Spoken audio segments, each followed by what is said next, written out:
चलिए नमस्कार मेरे प्यारे बहन भाइयों। देखिए आज की वीडियो है कि कंप्लीट यूपीएसआई की तैयारी की कंप्लीट एक वीडियो।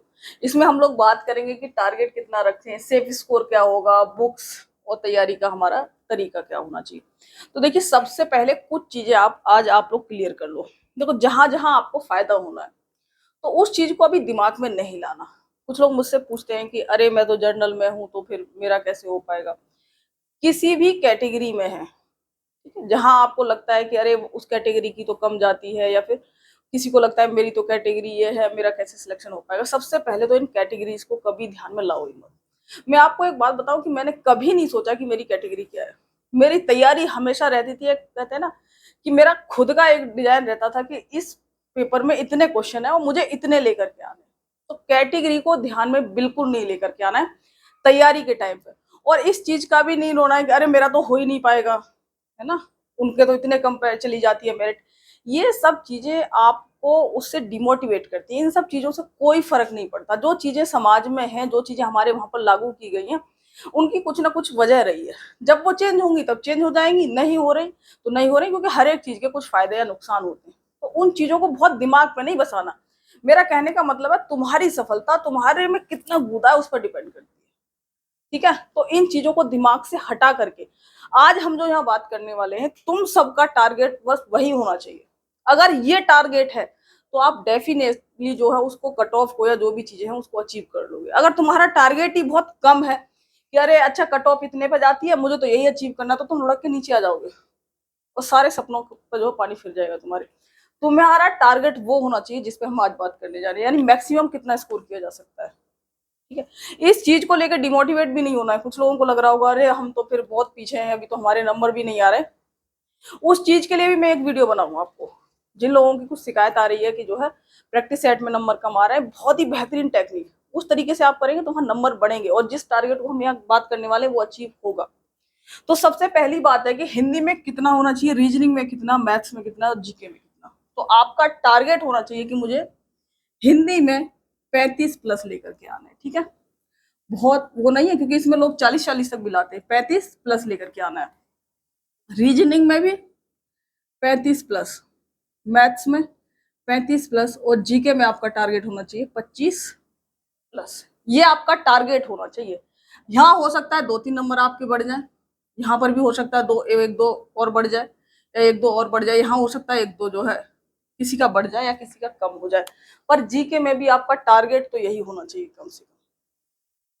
इससे कम का टारगेट मत रखना। ठीक है, आप कितने भी इस टाइम नंबर आने से आपके दिमाग में ये चीजें सेट होनी चाहिए और मुझे ये अचीव करनी है। जब आप ये रखेंगे तो डेफिनेटली सिलेक्शन होगा। इसमें भी +2 नंबर और करने की कोशिश करनी है। ठीक है, तो ये प्लस और माइनस को छोड़ देते हैं। अब हम देख लेते हैं कि हमारा टारगेट जो है कितना हो गया।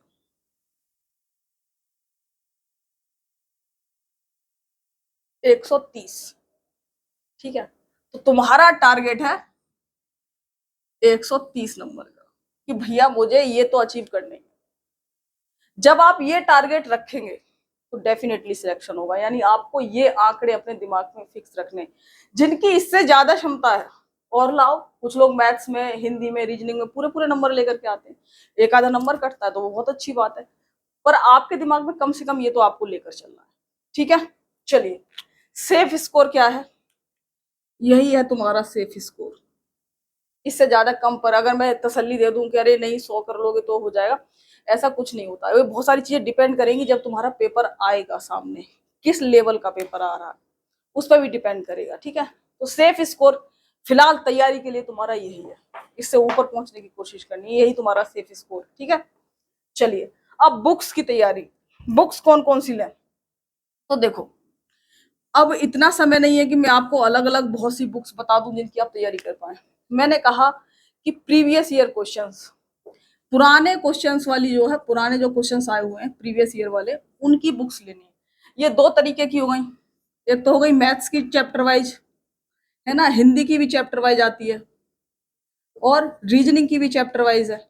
तो ये 4 बुक तो आपकी ये हो गई। ठीक है, जीएस की भी ले लो। 4 बुक तो ये हो गई जिनमें अलग अलग चैप्टर वाइज दिए हुए होंगे पुराने क्वेश्चंस जो आपको प्रैक्टिस करनी है। एक बुक वो लेनी है जिसमें previous year questions practice set दिए हुए होंगे। ठीक है, प्रैक्टिस सेट दे रखे होंगे, तो आपको प्रैक्टिस सेट वाली भी लेनी है, इन्हीं की प्रैक्टिस सेट वाली भी लेनी है। ठीक है, ठीक है। देखिए ये मेरे पास तो यूथ कंपटीशन की थी जिस टाइम मैंने ये तैयारी की थी, और ये प्रीवियस ईयर प्रैक्टिस सेट था, इसमें यानी पुराने जितने भी प्रैक्टिस सेट थे वो थे। प्लस मेरे पास तो मैथ्स की, जैसे ये मैथ्स की बुक है, अब तो ये नया वो आ गए, तो ये मैथ्स की जो है ये हो गई तुम्हारी, रीजनिंग की है ना, जीएस की, और उसी तरीके से हिंदी वगैरह की, यानी मेरे पास 4 बुक और थी जो अलग अलग सब्जेक्ट की थी। ठीक है, अब डिपेंड करता है किस प्रकाशन के लिए। देखो प्रीवियस ईयर क्वेश्चन किसी भी प्रकाशन के ले लो, उस पर सबसे ज्यादा सही जो एक्सप्लेन कर रखा है, या तो यूथ कंपटीशन के ले लो या फिर ले लो किरण के, इन दोनों का अच्छा है। इसके अदर अगर कोई और बुक है आपके पास तो बहुत परेशान नहीं होना है। देखिए कई बार ना हमारा दिमाग बुक्स में उलझता रहता है, टीचर्स में उलझता रहता है, उससे कोई फर्क नहीं पड़ता। तुम्हें ये अचीव करना है, और ये अचीव करने के लिए जिस भी बुक को उठा लो, मान लो हम हिंदी की तैयारी कर रहे हैं तो हिंदी में क्वेश्चन ही तो एक दो इधर हो जाएगा।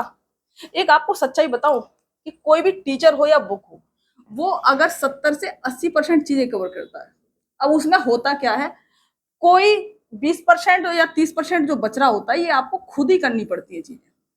अब उसमें कोई कोई टीचर तो ऐसा होता है कि उसने मान लीजिए 5 चीजें पढ़ानी थी, उसमें से 4 इसने ये वाली पढ़ा दी, कोई दूसरा टीचर होगा वो ये वाली 4 पढ़ा देगा, ठीक है, कोई और होगा वो इनमें से ये वाली छोड़ देगा, बाकी 4 पढ़ा देगा। तो इस तरीके से चीजें होती हैं, तो उससे आपको जज नहीं करना है। सभी टीचर्स जो सही लेवल के हैं या जो किताबें सही लेवल की हैं उनमें सब में कंटेंट है, तो आपको इतनी हेडक नहीं लेनी है। तो आप किरण की ले लीजिए या फिर जो यूथ कंपटीशन के लिए ले लीजिए। हिंदी के लिए मैं बता दूं, हिंदी के लिए मैंने यूपीएससी वाली बुक की तैयारी नहीं करी थी, जैसे मैंने कई वीडियोज में भी बताया हुआ है पहले। इसके लिए मैंने यूथ की एक ऐसी बुक ली थी जिसका उस टाइम नाम 6500 प्लस था। अब उसका नाम जहां तक है 13,000 या 10,000 प्लस करके कुछ है, जिसमें टीजीटी पीजीटी सबके क्वेश्चन थे। और अगर आपको उस बुक को आपने पूरा कर लिया तैयार, ठीक है, तो मुझे नहीं लगता कि 40 में से तुम्हारे 37-38 क्वेश्चन कहीं जाएंगे। हिंदी साहित्य वगैरह ऐसा पोर्शन होता है जिसको आपको ट्रिक से याद करना है, जो हम बीच बीच में बताते रहते हैं, उसको रटना नहीं है। इस तरीके से आप रटेंगे तो नहीं होगा, ट्रिक से याद करना उस चीज को, ठीक है।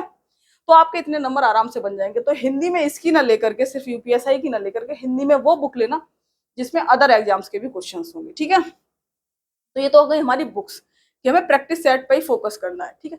जीएस के लिए भी मैंने आपको बताया था कि जो पॉलिटी है, पॉलिटी के लिए जो हिंदी मीडियम वाले हैं उनके लिए घटना चक्र पूर्वावलोकन, अगर आप इसको तैयार कर लेंगे, घटना चक्र का पूर्वावलोकन जिसमें पीसीएस वगैरह के क्वेश्चंस होते हैं, तो उससे बाहर मुश्किल ये कि कोई क्वेश्चन जाएगा, ठीक है। और अगर वो नहीं है तो जो भी आपके नोट्स है, जहां से भी आप तैयारी कर रहे हैं, उससे तैयारी करते रहना। ये मत करना कि अरे बदल दूं बुक्स और ये कर दूं। तो घटना चक्र ये मैंने वो बताए हैं जिनसे मैंने करी है तैयारी, ठीक है। तो घटना चक्र जो भी नोट्स हो उनसे पढ़ लेना अपने। प्रैक्टिस सेट घटना चक्र से करना, और घटना चक्र में जो एक्सप्लेनेशन दिया हुआ होता है उसको भी करना है, और उस पर जो मार्कर से या किसी से टिक कर लेना है जिन चीजों को आप बार बार भूलते हैं, ठीक है। ऐसे ही करके आपको मैंने बताया था कि जो मूल विधि है, क्योंकि जीएस में इन दोनों का वेटेज बहुत ज्यादा है, मूल विधि की आपको छोटी सी डायरी बनानी है, ठीक है। डायरी बना करके धाराएं या फिर जो भी हमारे अधिनियम है, एक्ट है, उनको डायरी के माध्यम से याद करना है। और याद किस ट्रिक से करेंगे, तो उसके लिए मैंने एक वीडियो बनाई थी कि मैंने 15 सालों से इस ट्रिक से याद किया है। उसमें मैंने आपको 20 ऐसे हुक्स दिए हैं जिन्हें आप अगर धाराओं पर लगाएंगे तो इजीली याद हो जाएंगे, ठीक है। उस वीडियो को देख करके उन हुक्स को आपको समझना है, ठीक है। तो ये हो गया तैयारी का तरीका क्या रखना है। तैयारी के तरीके पे हम लोग बात करते हैं। देखिए आपको जो भी मैंने अभी ये चीजें बताई हैं इनका प्रैक्टिस सेट करना है। किस किस का, अगर मान लीजिए